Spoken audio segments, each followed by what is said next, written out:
الله نور السماوات والأرض. د البقره د سورت د 48 آیات ژباړه او تفسیر. بسم الله الرحمن الرحيم. واتقوا يوما لا تجزي نفس عن نفس شيئا ولا يقبل منها شفاعة ولا يؤخذ منها عدل ولا هم ينصرون.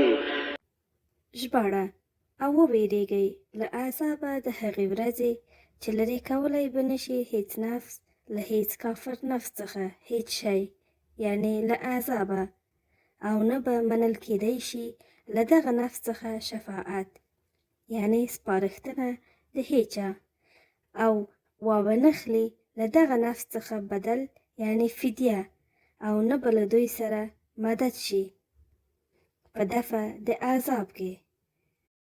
تفسیر: کله چې څوک په کومه بلا اخته کیږي نو د هغه دوستان زیاتره له دې وسیلو څخه کار اخلي. لومړی د هغه د حق د ادا کولو لپاره زیار کوي.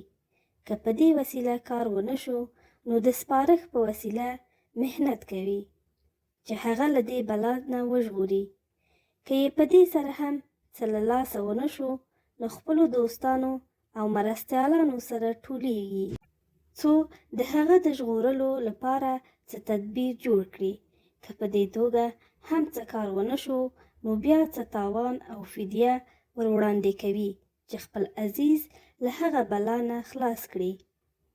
که په دې څلورو طریقو هم څه ونه شي نو خپل مرستیالان یعنی مددګاران راټولوي څو چې د مټو په زور او قوت سره هغه وژغوري. حق تعالی هم له پورتني ترتیب سره سم دلته ارشاد فرمایلی چې کوم سړی که په هره اندازه وي د الله تعالی دښمنانو ته له دې څلورو ګڼو صورتونو څخه په هیڅ یو صورت کې څه ګټه نشي رسولی. بني اسرائیلو به ویل که موږ هر څومره زیات ګناه هم وکړو الله تعالی په موږ عذاب نه نازلوي او نه له موږ ځینې پوښتنه کوي، ځکه چې موږ پلرونه او نیکونه انبیا تیر شوي دي. هغوی له الله تعالی ځینې زموږ مغفرت او براعت حاصلوي. نو الله تعالی فرمایلی دي ستاسې دا خیال غلط دی. د دې آیت په سبب له هغه شفاعت څخه انکار نه کیږي چې په هغه باندې موږ یعنی اهل سنت و جماعت قایل یو، لکه چې په نورو آیاتونو کې مذکور دي.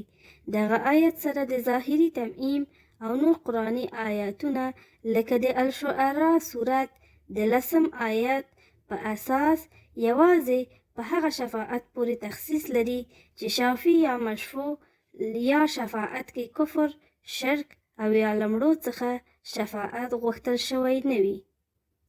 ګرانو دوستانو، هیله منه یم د دې کانال سبسکرایب هیر نه کړئ. مننه.